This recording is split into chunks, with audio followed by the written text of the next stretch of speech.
seorang koruptor sebagai pertanggungjawaban moral. Saya mau minta klarifikasi. Ini tanggung jawab siapa? Bapak malu nggak sih? Apakah saya dengar permintaan maaf yang benar terjadi?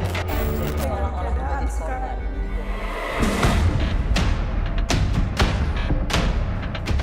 Seorang wakil presiden yang saya anggap mempunyai sesuatu kelebihan yang saling mengkomplai, mengisi satu sama lain dengan calon presiden yang sudah dimiliki oleh koalisi perubahan, yaitu Bung Anies Baswedan. Itulah Bung Muhaimin Iskandar. Calon wakil presiden yang dipilih oleh Partai Demokrasi Indonesia Perjuangan yang akan mendampingi Bapak Ganjar Pranowo adalah Bapak Profesor Dr.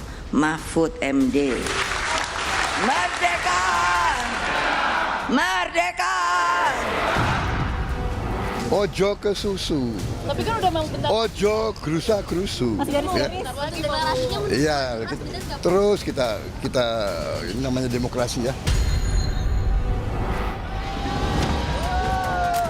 Drama tarik ulur Capres-Cawapres sudah memasuki babak akhir dengan dibukanya pendaftaran pasangan calon ke KPU Kamis 19 Oktober hingga 25 Oktober mendatang. Anies Baswedan, Muhaimin Iskandar jadi pasangan yang mengejutkan publik. Sejak lama merapat ke Prabowo Subianto, Muhaimin akhirnya menyeberang ke kubu yang sebelumnya berlawanan. Muhaimin berlabuh ke koalisi perubahan. Mari kita sama-sama jaga agar demokrasi kita berkualitas. Bagi penyelenggara dan seluruh aparat, netralitas menjadi penting. Bagi semua yang terlibat, ikuti ketentuan, ikuti semua prinsip-prinsip etika dan prinsip hukum sehingga proses kompetisinya berjalan dengan sehat. Pasangan Ganjar Pranowo Mahfud MD juga tak lepas dari drama tarik ulur hingga babak akhir. Sandiaga Uno dan Hovifah Indar Parawansa tersisih. Ketua Umum PDI Perjuangan Megawati Soekarnoputri lebih terpikat pada Mahfud MD yang disebutnya pendekar hukum dan pembela wong cilik. Yang menarik, Ganjar Mahfud dideklarasikan saat Presiden Jokowi sedang di luar negeri. Mudah-mudahan ini awal perjuangan yang sangat baik untuk demokrasi. Yang jelas kita ingin membangun Indonesia dengan lebih cepat, ya. Dan kita ingin apa yang sudah dilakukan oleh pemerintahan hari ini baik kita teruskan. Yang kurang baik kita perbaiki, yang tidak baik kita tinggal. Sebaliknya, alotnya penentuan bakal cawapres masih terjadi di kubu Prabowo Subianto. Sempat muncul nama wali kota Solo yang adalah putra Presiden Jokowi Gibran Rakabuming Raka sebagai kandidat yang paling diharapkan Prabowo. Mahkamah Konstitusi bahkan diduga ikut masuk dalam pusaran politik. MK memutuskan kepala daerah boleh jadi capres-cawapres meskipun usianya belum genap 40 tahun. Melalui putusan ini, MK seolah menggelar karpet merah untuk Gibran yang baru berumur 36 tahun.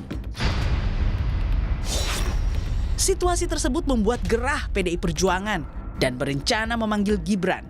Namun, pemanggilan tersebut kemudian batal dilakukan.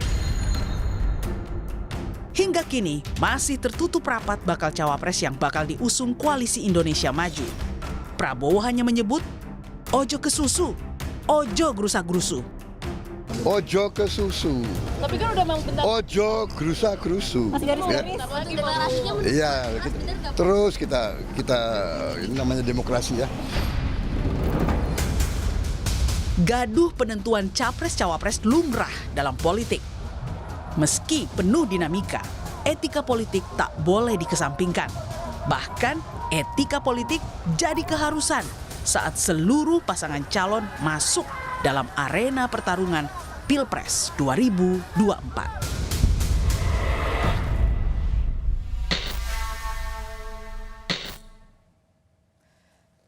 Selamat malam saudara, saya Liviana Cerlisa. Malam ini memandu Rosi yang berhalangan hadir. Saya menggantikan Rosiana Silalahi.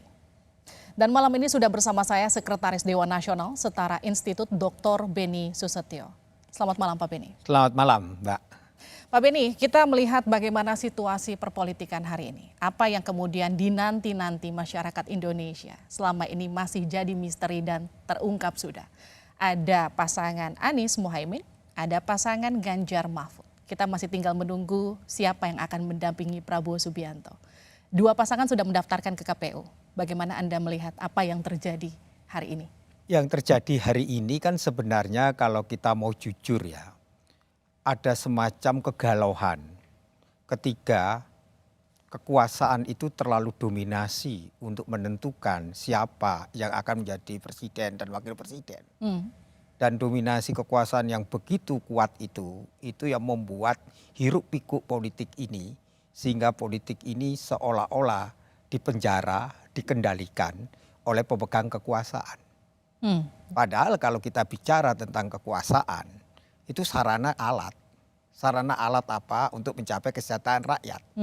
Tetapi ketika kekuasaan itu jatuh kepada absolut kekuasaan, dan kekuasaan itu kemudian merasa dirinya lupa kepada kekuasaan itu hanya titipan dari yang di atas, maka dia akhirnya kehilangan istilahnya rasa. Terlalu absolutkah? Ya, kalau kita melihat artinya absolut itu kan dia menganggap bahwa dirinya penentu, karena dirinya yang menentukannya, karena dia tahu hitam putihnya. Karena dirinya yang menentukan itu ingin menunjukkan bahwa legasi saya harus diteruskan. Itu baik. Tetapi ketika kekuasaan itu melebihi dari kapasitasnya dan melupakan jati diri kekuasaan sebagai titipan dari Tuhan Yang Maha Kuasa, maka kerap kali kekuasaan itu menjadi buta. Baik, Pak Beni, kita lihat bagaimana euforia masyarakat luar biasa melihat mengantarkan Anies Imin, mengantarkan Ganjar Mahfud. Apa yang kemudian terjadi sebetulnya di tengah masyarakat? Sudah lelahkah ia dengan pemerintahan saat ini kemudian sampai melihat refleksi pasangan-pasangan baru yang akan memerintah Indonesia? Ya, masyarakat berharap partai-partai politik itu punya kemandirian menentukan siapa presiden dan wakilnya. Jangan tergantung kepada satu pihak. Itu yang tercermin dari sebuah akumulasi sebenarnya. Akumulasi apa? Ketika terlalu lama kekuasaan itu bermain, istilahnya dansa-dansa, dan dansa-dansanya itu lagunya tidak pernah selesai, maka orang mulai bertanya sampai kapan gitu. Terlalu lamakah Pak Beni? Ya, menurut saya kalau kita lihat kan selalu hari-hari ini kita disuguhi kan pertarungan simbol kan. Ya, berebutkan popularitas karena dia melihat dengan prestasi yang luar biasa, dukungan publik yang luar biasa, kepuasan yang luar biasa. Itu yang sekarang ini direbutkan. Dan masing-masing merebut simbol itu. Apapun kita harus akui bahwa Pak Jokowi berhasil. Berhasil membangun image sebagai tokoh politik yang luar biasa. Sehingga tokoh politik yang luar biasa itu mampu ya memberi peranan yang luar biasa, sehingga peranan partai-partai politik itu kurang lebih ya ketergantungan kepada Pak Jokowi luar biasa.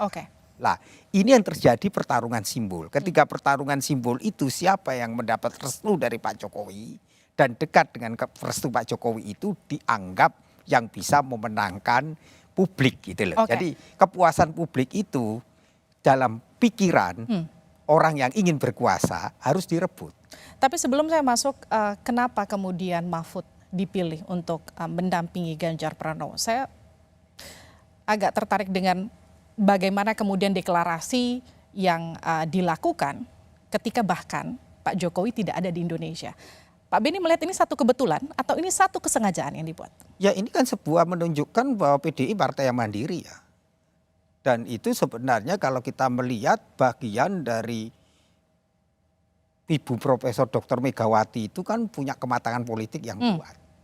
Dan itu menunjukkan bagaimana dia membangun kesadaran berpolitik bahwa politik itu adalah bukan semata-mata untuk kekuasaan, tapi politik itu untuk melayani negeri dan mengabdi kepada negeri. Oke, saya akan Dia saya katakan politik keheningan. Itu politik. Dalam politik keheningan, dia tidak pernah akan menunjukkan kemarahannya.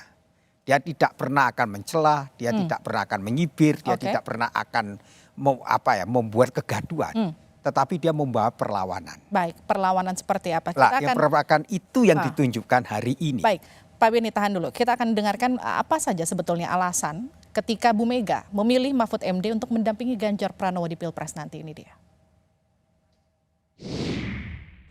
Beliau sosok yang saya sendiri tidak asing karena beliau pernah menjadi ketua anggota Dewan Pembina di Badan Pembinaan Ideologi Pancasila. Jadi saya sangat bisa mengerti dari cara berpikir, jalan pikirannya, sosok dengan pengalaman lengkap di lembaga legislatif, eksekutif, dan yudikatif. Lalu Prof. Mahfud juga dikenal rakyat sebagai pendekar hukum dan pembela wong cilik. Punya pengalaman yang lengkap di eksekutif, legislatif, yudikatif. Apakah dengan memilih Mahfud MD, Bu Mega ingin menjelaskan bahwa posisi wakil presiden tidak hanya akan menjadi ban serep? Ya itu sebenarnya yang ditunjukkan, tetapi di balik itu ingin ditunjukkan oleh Ibu Megawati adalah jangan menyalahgunakan kekuasaan. Kalau kamu menyalahgunakan kekuasaan, maka saya akan menunjuk sosok yang selama ini kritis terhadap kekuasaan. Dan sosok ini didukung oleh masyarakat sipil. Ini kan sebagai bentuk perlawanan simbolik.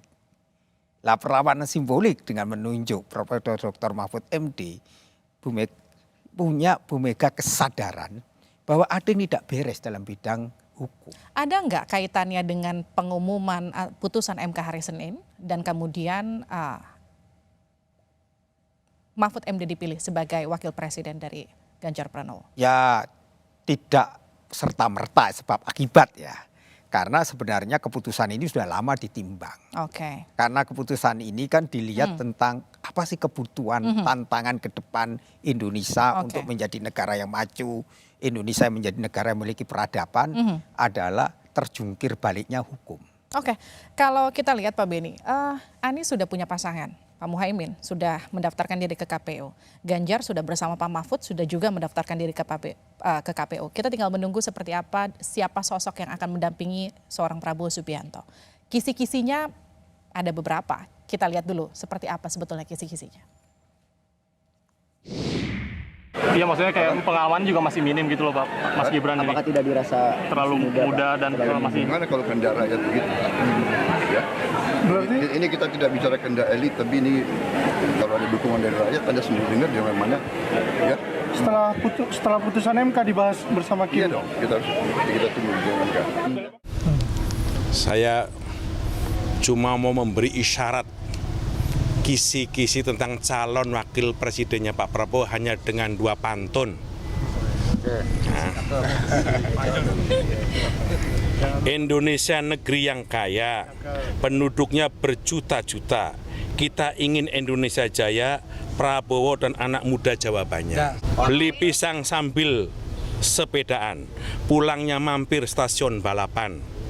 Cawapres Pak Prabowo akan segera diumumkan, dia sosok berpengalaman di pemerintahan.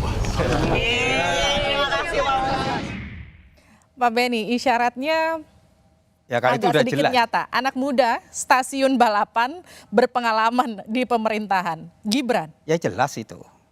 Sosok itu yang diharapkan, yang saya katakan tadi. Karena dia berharap kalau Gibran dicalonkan menjadi wakilnya Prabowo, Prabowo akan mendapat penuh dukungan dari Pak Jokowi. Yang saya katakan simbol itu. Tapi kenapa Pak Jokowi sampai sekarang masih terus mengeluarkan simbol? Menurut Mbak Puan sendiri, apakah Jokowi masih akan mendukung Pak Ganjar Pranowo? Kapan tidak? Pertanyaannya harus ditanyakan ke Pak Jokowi, bukan ke saya. Jadi nanti tanya ya kalau Presiden udah pulang masih mendukung Pak Ganjar Pranowo atau punya pilihan lain ya. Tolong ditanyakan, saya juga mau tahu jawabannya. Beliau itu kan presiden, nggak diberitahu juga tahu. Gani, apakah dilibatkan Mas Gibran di TPN juga atau gimana nih Mbak? Nanti saya tanya, Mas Gibran mau nggak masuk ikut dalam tim pemenangan nasional Pak Ganjar dan Pak Mahfud MD? Ya iya atau enggak ya nanti tanya Mas Gibran. Kalau saya kan mengajak. Saudara, kembali bersama saya Liviana Charlisa yang menggantikan Rosiana Silalahi karena berhalangan hadir, dan masih bersama saya Sekretaris Dewan Nasional Setara Institut, Bapak Beni Susetio. Pak Beni, kita lanjutkan. Kalau tadi kita dengarkan pernyataan Mbak Puan Maharani yang menyebut, kalau saya bisa agak lebih persingkat, kalau Presiden pulang, tolong tanyakan masih dukung Pak Ganjar atau punya calon lain. Kenapa harus begitu? Ya, Mbak Puan ingin mendapat ketegasan ya. Karena Pak Jokowi ini kan tidak hanya sekedar seorang aktor politik, dia anggota dari partai PDIP yang loyal harusnya terhadap keputusan apa yang diputuskan partai sebagai anggota. Tapi di sisi lain, Pak Jokowi juga presiden, kepala negara dan kepala pemerintahan. Lah dilematisnya di situ. Kenapa meminta wartawan untuk bertanya? Nah, itu ingin Mbak Puan menunjukkan kepada publik sebenarnya dengan bahasa yang simbolik, dia ingin mempertanyakan tentang sebagai anggota partainya, Pak Jokowi harusnya loyal terhadap keputusan partai. Artinya ada ketidakyakinan di situ. Lah artinya kan politik itu kan kita tidak bisa melihat apa yang dikatakan dengan yang dipikirkan kan beda. Oke. Karena dalam politik itu selalu ada motif. Dan motif tersembunyi itu kerap kali karena ada perhitungan-perhitungan. Lah sekarang ini kegelisahan yang dihadapi Pak Jokowi ini kan tidak ada pasangan yang menonjol yang pasti memberi kemenangan. Itu yang kemudian menyebabkan itu yang menyebabkan Jokowi dilematis di sini. masih hanya mengeluarkan simbol. Termasuk soal di Rakernas Projo pada tanggal 14 Oktober lalu. Kita akan dengarkan Pak Beni.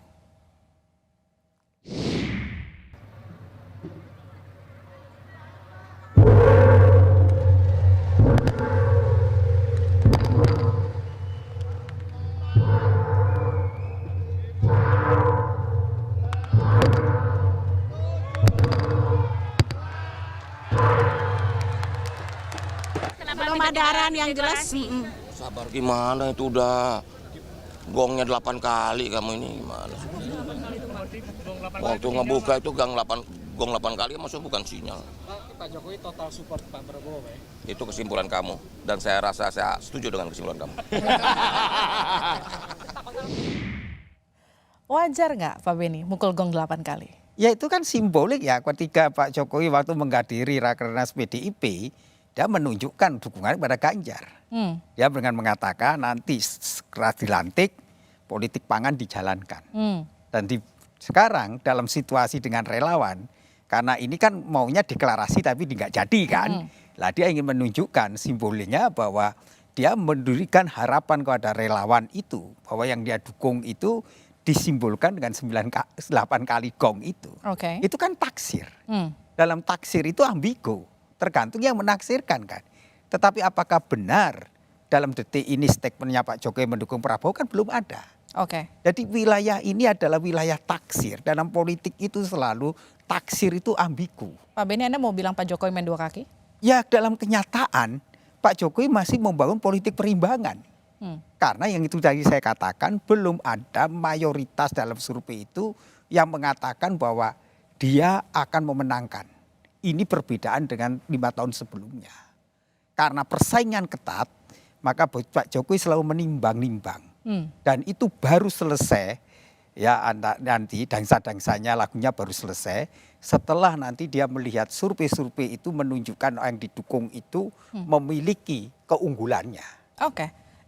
Sejauh mana etika berpolitik ketika seorang politisi, tokoh politik main 2 kaki? Ya ini persoalan kepatuhan kepada suara hatinya.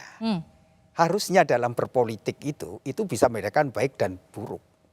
Dan dia tahu bahwa dalam politik ada loyalitas, dalam politik ada kesetiaan, dalam politik ada janji suci, dan politik bukan pragmatisme.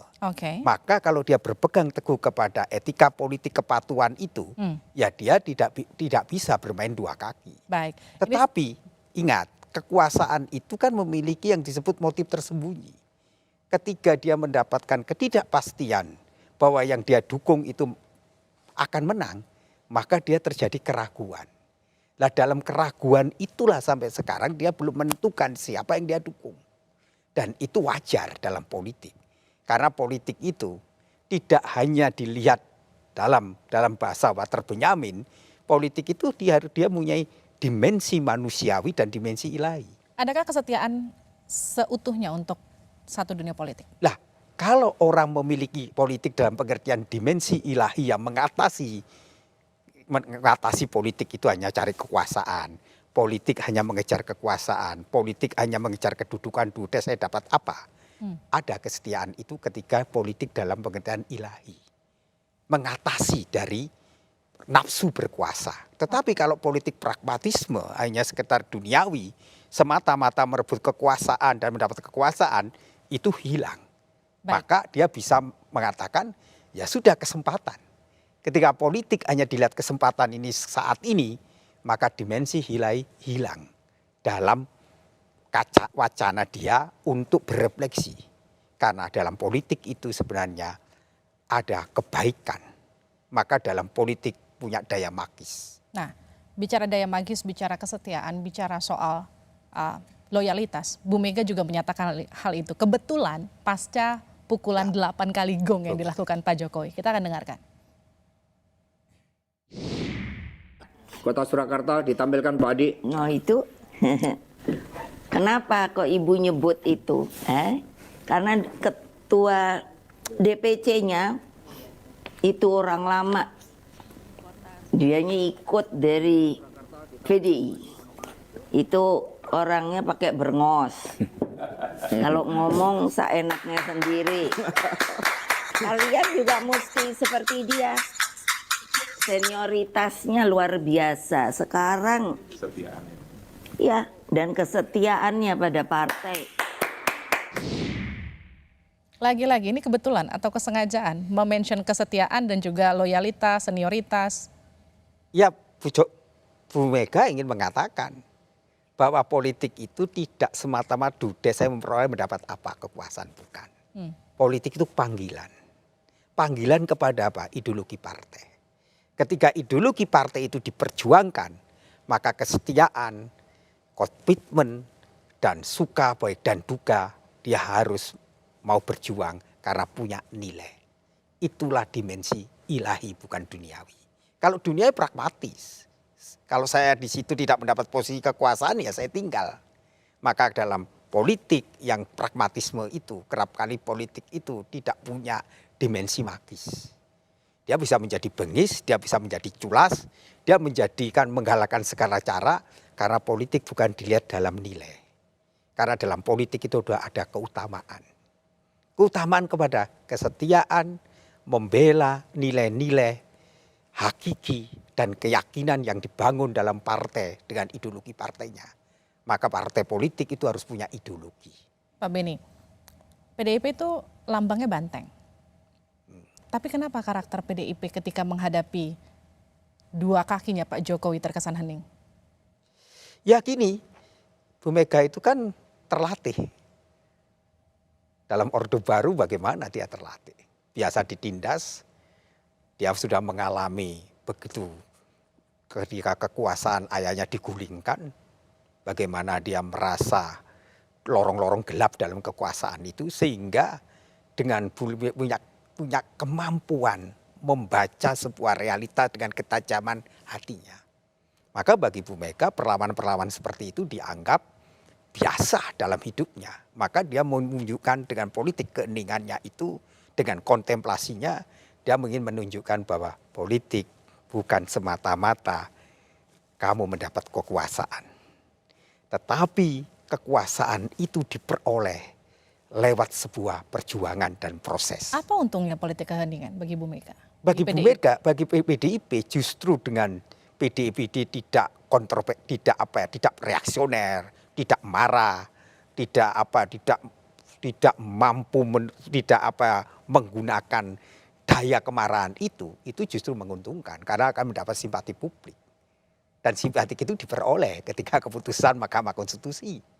Dan itulah kehebatan menurut saya Bu Mega dengan politik itu dia punya ketajaman suara hatinya.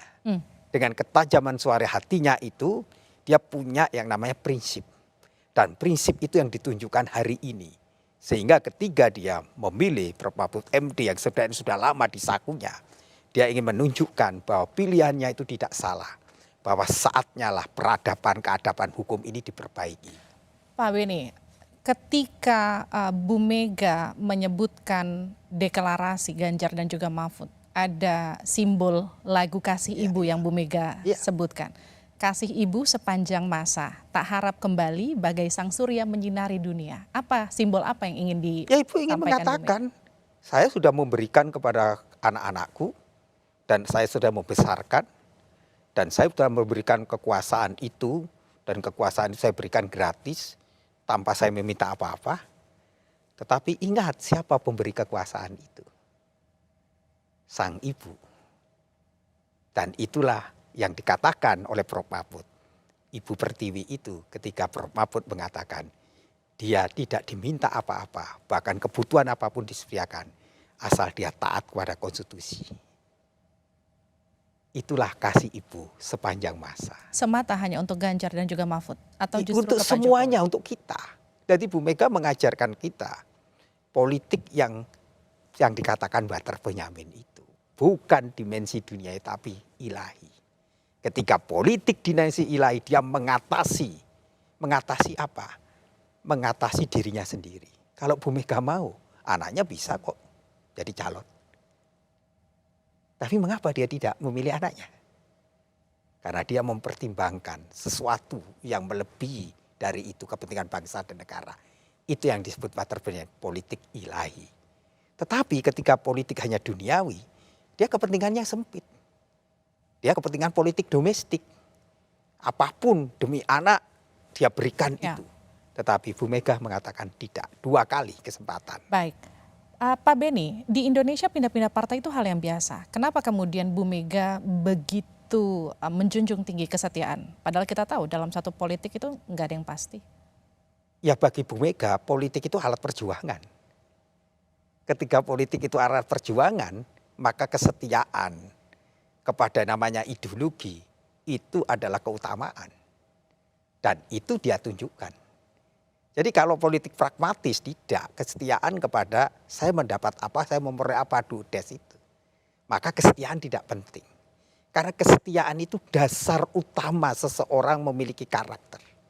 Seseorang itu bisa dipercaya tidak kalau dia memiliki kesetiaan. Dan kesetiaan pada prinsip loh ya. Bukan kesetiaan itu kepada seseorang, tetapi pada prinsip. Prinsip apa? Sebuah partai dibangun karena berdasarkan prinsip-prinsip ideologi. Dan prinsip ideologi itu harus ditegaskan dengan apa? Politik. Politik itu apa? Kebaikan. Maka Bu Mega ingin mengatakan, politik itu jangan jadi benalu negara. Kalau politik menjadi benalu negara, dia menggerogoti negara. Maka politik tanpa kesetiaan, politik tanpa etika, politik tanpa moralitas, dia cenderung menjadi alat penghancuran bagi suatu negara dan bangsa. Maka dalam politik kesetiaan itu menjadi prinsip dasar seseorang itu teruji. Ketika apa? Dia dipercaya pada perkara-perkara yang kecil, maka perkara-perkara yang besar akan diberikan. Kalau tidak ada kesetiaan, apa artinya? Putusan MK soal batas usia Capres-Cawapres menimbulkan kekecewaan publik yang sangat luas. Putusan ini disikapi sebagai ancaman suburnya politik dinasti. Reformasi kembali ke titik nol. Mundurnya reformasi ditandai dengan merosotnya demokrasi dan diperburuk oleh fenomena politik dinasti. Politik dinasti terasa kental ketika presiden menyalahgunakan kekuasaan yang sedang dipegangnya untuk mengistimewakan keluarga sendiri. Anak-anaknya yang minim pengalaman dan prestasi politik menikmati jabatan publik maupun fasilitas bisnis yang tak mungkin didapat tanpa statusnya sebagai anak kepala negara atau anak presiden yang sedang berkuasa. Presiden pun terus bermanuver untuk menentukan proses pemilu 2024 dengan menggandeng kubu politik yang menjamin masa depan sendiri dan dinasti keluarganya. Saudara, kembali bersama saya Liviana Charlisa yang saat ini menggantikan Rosiana Silalahi karena berhalangan hadir, dan masih bersama saya Sekretaris Dewan Nasional Setara Institut yang juga staf khusus Dewan Pengarah Badan Pembina Ideologi Pancasila, Dr. Beni Susetio. Pak Beni, kalau kita lihat tadi maklumat Juanda menggambarkan betapa banyak ratusan tokoh yang kecewa dengan Joko Widodo. Ya sebenarnya kekecewaan itu kan rasa cinta ya terhadap Pak Jokowi. Karena orang-orang yang selama ini setia, bahkan berkorban. Karena dia menginginkan waktu itu Pak Jokowi ini kan orangnya sederhana, humble, tidak punya ambisi politik, yang hanya memikirkan bangsa dan negara untuk kemajuan. Kok tiba-tiba ada kesan haus kekuasaan itu. Itu yang menyebabkan publik menjadi kecewa. Dan publik dengan membuat surat cinta itu ingin mengingatkan Pak Jokowi, sayang. Karena Bapak itu sudah menjadi role model kami. Bapak itu sudah menjadikan keteladanan. Dan Bapak ini adalah pemimpin yang kami anggap sukses untuk membangun harapan masa depan. Sehingga menjadi contoh bagi pemimpin depan. Kok tiba-tiba hanya masalah kekuasaan ini, Bapak akhirnya menghancurkan semua hasil capaian yang semua ini telah dicapai. Itu sebagai bentuk cinta. Pak Beni, kenapa putusan MK dianggap merepresentasikan kekuasaan absolut dari Jokowi? Ya karena ada motif kan, orang tahulah bahwa pemimpin MK itu kan masih keluarga. Dan yang disidangkan kan orang tahu semua kan. Demi kepentingan keluarga itu kan konflik interest. Dan konflik interest sebenarnya sebagai hakim konstitusi, dia tahu secara etik itu tidak patut dan dia harusnya tidak masuk ke dalam wilayah itu sehingga mengundurkan diri supaya betul-betul keputusan itu independensi. Apalagi dengan pernyataan Profesor Dr. Saldi Islah yang dengan menjelaskan kekecewaannya bahwa bagaimana hukum dikangkangi, bahwa hukum tidak lagi berdasarkan kepada keputusan yang memperjuangkan kebaikan bersama, tapi hukum hanya untuk kepentingan pribadi. Maka disitulah kekecewaan publik menjadi sebuah akumulasi. Selama ini masyarakat melihat Bapak Jokowi itu keteladanan. Dia sebagai tokoh yang teladan, yang merakyat, yang simpatik, yang dilukan rakyat, dan tokoh yang tidak ada cacatnya.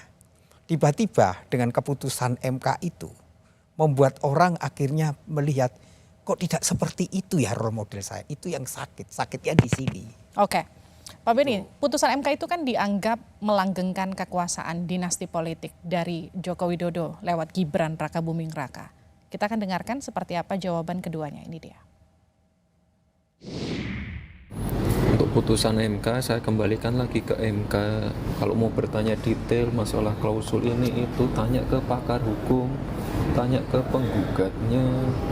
Urusan capres, cawapres, itu urusannya para ketua umum, para pemilik partai, parpol dan lain-lain ya. Loh, saya kan tidak pernah mengajukan diri, saya tidak pernah mendorong diri saya kan pasif terus. Ya. Saya kan pasif. Pak, ada anggapan juga seperti ada dinasti Jokowi dan Pak dinasti politik Jokowi juga langsung anggapan Pak terkait ini. Ya, serahkan masyarakat aja. Pak Beni, kenapa serahkan ke masyarakat saja? Kenapa kemudian tidak ada jawaban tegas dari Pak Joko Widodo soal dinasti politik keluarganya? Ya ini kan sebagai argumentasi normatif ya yang seperti itu dilakukan. Karena dia sebagai aktor politik pasti menunjukkan bahwa dia harus menunjukkan kan netral. Dengan cara itu dia mengatakan, oh itu bukan karena kemauan saya kok. Yang dikatakan Gibran kan itu. Ada yang mendorong-dorong kok. Tetapi ketika seorang politik punya prinsip, politik punya yang namanya dalam apa yang dikatakan Walter Benjamin, politik tidak hanya dimensi duniawi tapi ilahi, maka dia harus bisa berkata mengatakan, karena saya sudah punya partai, saya sudah punya kesetiaan terhadap satu kepatuhan kepada undang-undang ADART partai, dan saya menjunjung tinggi martabat saya, ya saya harus berani mengambil keputusan. Dan keputusan itu tidak bisa dibuat mengambang dengan kata-kata seolah itu untuk hanya mengatakan bahwa saya tidak berminat, tidak berambisi. Padahal di balik itu kan penuh multitaksir. Tetapi kalau dia mau melihat politik itu sebagai sarana, alat untuk mencapai kesejahteraan umum, dan politik itu ditunjukkan oleh Prof. Mahfud MD kemarin, bagaimana meskipun sudah menjahit baju dan mau dijadikan tidak, terus dia simpan. Dia mengatakan politik itu titipan, karena itu proses. maka dia akan menjadikan tokoh politik besar dan punya pengaruh besar. Tetapi kalau dia terima itu sebagai keputusan politik, maka sebenarnya dia di politik itu kehilangan karakternya. Ketika politik kehilangan karakternya, ya politik hanya sekedar yang saya katakan tadi, hanya mengejar kekuasaan, maka politik itu akan hanya kehilangan daya magis. Ketika Menurut politik kehilangan daya magis, maka politik itu akan lenyap dengan sekejap. Oke, menurut Anda perlukah ada jawaban tegas dari Joko Widodo soal apa yang kemudian menimpanya itu sekarang? Harus dikembalikan ya kepada bagaimana dia memberikan signal, tidak harus menjawab. Membuat signal dengan mengatakan bahwa belum waktunya lah. Karena biar dia menunjukkan prestasinya dulu di kota Solo. Sehingga dia harus melanjutkan sebagai wali kota atau sebagai gubernur. Sehingga dia punya pengalaman banyak dan punya kematangan dalam politik. Karena bangsa ini kan bayangin terdiri dari ribuan suku, etnis, budaya. Yang harusnya politik itu sudah mengatasi dirinya, kematangannya, negarawannya, pengalamannya. Maka dia harus mempertimbangkan juga politik itu bukan aji mumpung. Mumpung bapaknya masih berkuasa, mumpung masih mendapat hak istimewa, kemudian dia ambil itu. Maka sebenarnya akan daya ilahinya itu tidak lagi kehilangan auranya. Ketika kekuasaan tidak ada auranya, ya dia menjadi hampa. Pak Beni, Jokowi itu kan orang yang muncul bagaikan hero kita bilang. Betul. Jadi idola masyarakat. Jadi alternatif dari jenuhnya masyarakat melihat tokoh-tokoh politik kala itu. Tapi sekarang betapa banyak masyarakat kecewa. Kenapa sebegitu bisa berubah 180 derajat pandangan masyarakat? Ya karena masyarakat melihat ada sesuatu yang tidak beres. Sesuatu yang tidak beres itu dilihat masyarakat secara kasat mata haus kekuasaan itu. Ketika haus terhadap kekuasaan, maka masyarakat menjadi, loh kok tidak seperti dulu ya. Dulu kak dia orangnya humble, sederhana. Dia mengatakan kekuasaan untuk melayani rakyat, bukan untuk menciptakan politik dinasti.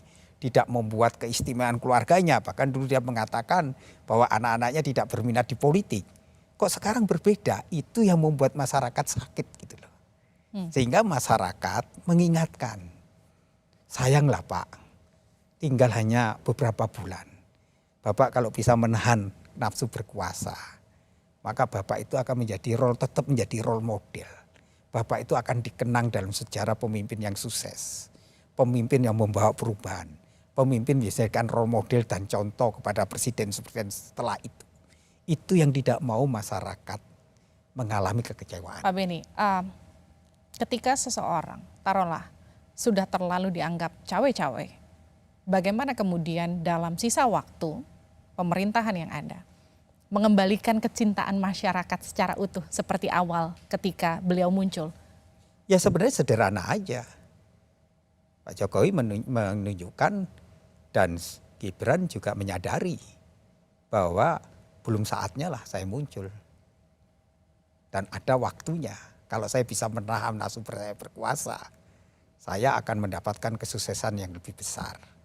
Maka kesetiaan terhadap perkara yang lebih kecil, maka akan ada diberi perkara-perkara yang lebih besar. Dan itulah nanti akan mengantar dia sebagai pemimpin yang besar. Tetapi kalau dia tetap memaksakan itu, kalau toh dia jadi, dia hanya menjadi pemimpin yang kerdil. Sehingga apa? Kekecewaan masyarakat semakin kuat. Dan itu akhirnya yang terkena dampaknya adalah Pak Jokowi.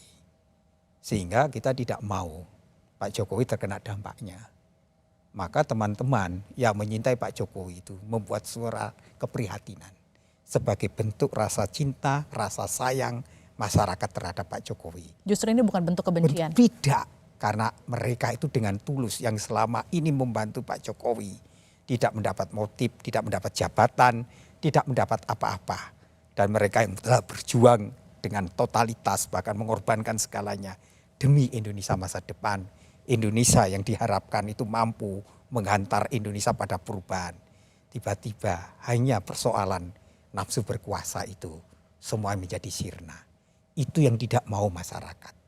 Maka sebenarnya ini sebagai bentuk cinta. Dan saya rasa Pak Jokowi bisa membaca tanda-tanda zaman ini. Dan Pak Jokowi akhirnya mampu mengendalikan nafsu berkuasa itu dengan mengatakan urusan domestik harus dikalahkan dengan urusan negara. Urusan domestik harus dikalahkan dengan urusan negara. Saudara, publik sudah kecewa dengan putusan MK. Bagaimana memulihkan kepercayaan pada lembaga yudikatif, khususnya MK, yang ketuanya adalah adik ipar Presiden Jokowi. Kalau memang putusannya orang yang pernah menjabat sebagai kepala daerah itu boleh. Kalau putusannya berbunyi begitu ya artinya boleh. Karena apa? Karena putusan MK itu bersifat final. Meskipun kita mungkin tidak suka putusannya, tapi konstitusi kita mengatakan putusan MK itu final. Ya. Sehingga ya mari kita lanjutkan proses ini karena memang di dalam kata hukum kita begitu. Saudara, kembali bersama saya Liviana Charlisa yang saat ini menggantikan Rosiana Silalahi yang berhalangan hadir. Masih bersama saya Sekretaris Dewan Nasional Setara Institut Dr. Beni Susetio. Pak Beni, kalau kita lihat tadi pernyataan Pak Mahfud, kalau putusan bilang boleh, ya boleh. Putusan MK itu final. Suka nggak suka, kita harus terima. Ya memang itulah hukum tertinggi ya. Tetapi seorang hakim MK itu kan harus berjiwa negarawan. Itu persoalannya.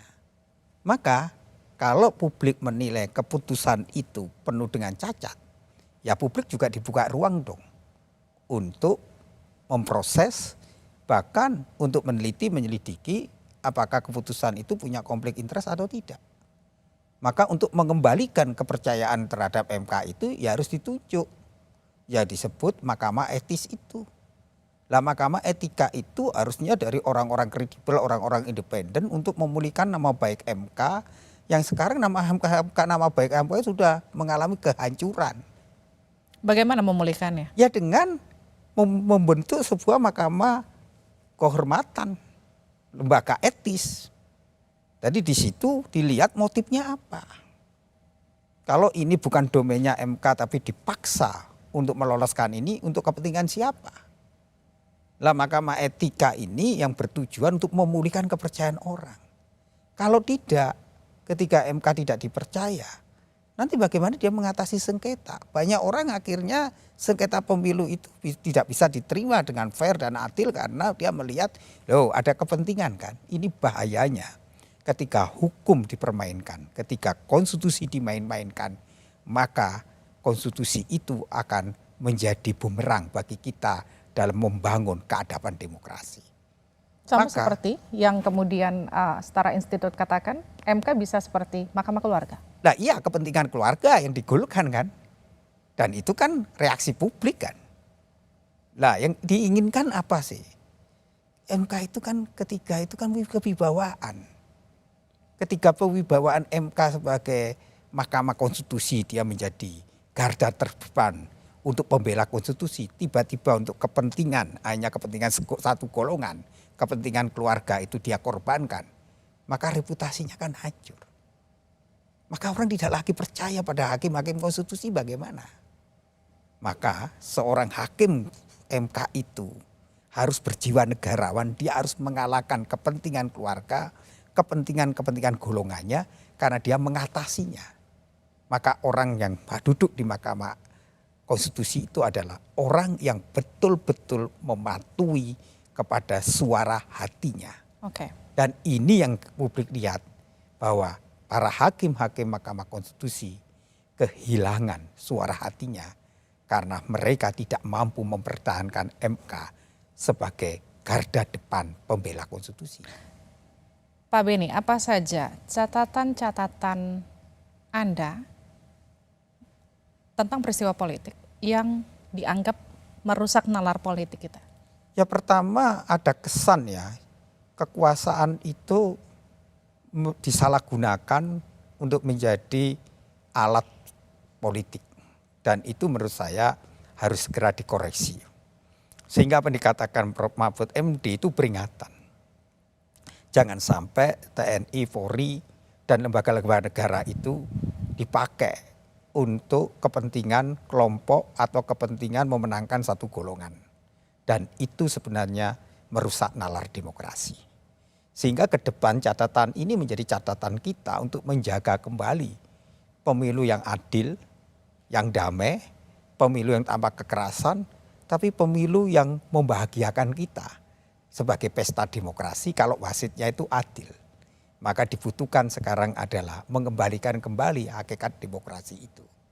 Jadi jangan sampai demokrasi itu dikendalikan oleh kekuatan-kekuatan yang tersembunyi dan kekuatan itu menggunakan alasan-alasan demi kepentingan yang hanya untuk kepentingan kelompok-kelompoknya atau kepentingan keluarganya.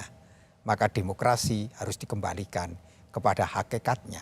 Esensi demokrasi itu apa sih? Yaitu semua orang mendapat hak dan kewajiban yang sama, equal, tidak ada yang diistimewakan. Maka dalam demokrasi setiap orang mendapat kesempatan yang sama dan tidak boleh ada karpet merah lagi. Dan itulah esensi dari demokrasi yang sejati. Pak Beni, pemilu yang riang gembira, mungkinkah terlaksana? Ya terlaksana kalau itu tadi, kekuasaan tidak boleh digunakan untuk intervensi.